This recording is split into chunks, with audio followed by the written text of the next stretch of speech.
ಎಲ್ಲರೂ ಬಂದಿರೇನಪ್ಪ? ಸಾಲ ಕೇಳುವಂತ ಟ್ಯೂಷನ್ಗೆ ಬಂದಿದ್ದೀರಿ ನೀವೆಲ್ಲ. ನಮ್ಮಲ್ಲಿ ಟ್ಯೂಷನ್ಗೆ ಬಂದವರು ಮುಂದೆ ಯಾರನ್ನಾದ್ರೂ ಸಾಲ ಕೇಳಿದ್ರೆ 100ಕ್ಕೆ 100 ಕೊಡ್ತಾರೆ. ಆ ರೀತಿ ನಮ್ ಟ್ಯೂಷನ್ ಇರುತ್ತೆ. ಒಂದು ರೂಲ್ಸ್ ಏನಿದೆ, ಸಾಲ ಕೇಳುವಾಗ ಇಡೀ ಪ್ರಪಂಚದ ಕಷ್ಟಗಳೆಲ್ಲ ನಮ್ ತಲೆ ಮೇಲೆ ಬಿದ್ದವೇನನ್ನುವಂತ ರೀತಿ ಇರ್ಬೇಕು. ಆದ್ರೆ ಮೊದಲನೇದಾಗಿ ಫೇಸ್ ರೀಡಿಂಗ್ ಮುಖ್ಯ. ಫೇಸ್ ಹೆಂಗಿರ್ಬೇಕಪ್ಪ ಅಂದ್ರ, ಕೇಳುವಾಗ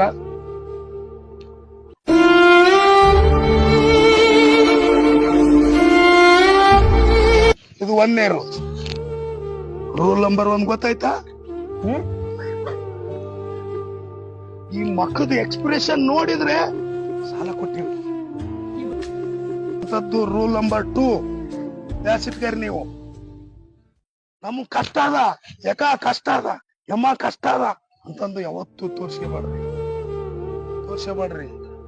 ಆಮೇಲೆ ಯಾರು ಕೊಡೋದಿಲ್ಲ, ಏನಿಲ್ಲ, ನಾಳೆ ಇಲ್ದ ನಾಡ್ದ ಬಂದು ಬಿಡ್ತಾವ, ಕೊಟ್ಬಿಡ್ತೀನಿ. ನಾಳೆ ಇಲ್ದ ನಾಡ್ದ ಬಂದ್ಬಿಡ್ತಾವ, ವಾಪಸ್ ಕೊಟ್ಬಿಡ್ತೀನಿ ಅಂತ ಕೇಳಿ ಅವಾಗ ಹುಟ್ಟಿಸ್ತಾವ. ಆಮೇಲೆ ಪರಭಾವ ಬಂದ ತಕ್ಷಣ ಕೊಟ್ಬಿಡ್ತೀನಿ.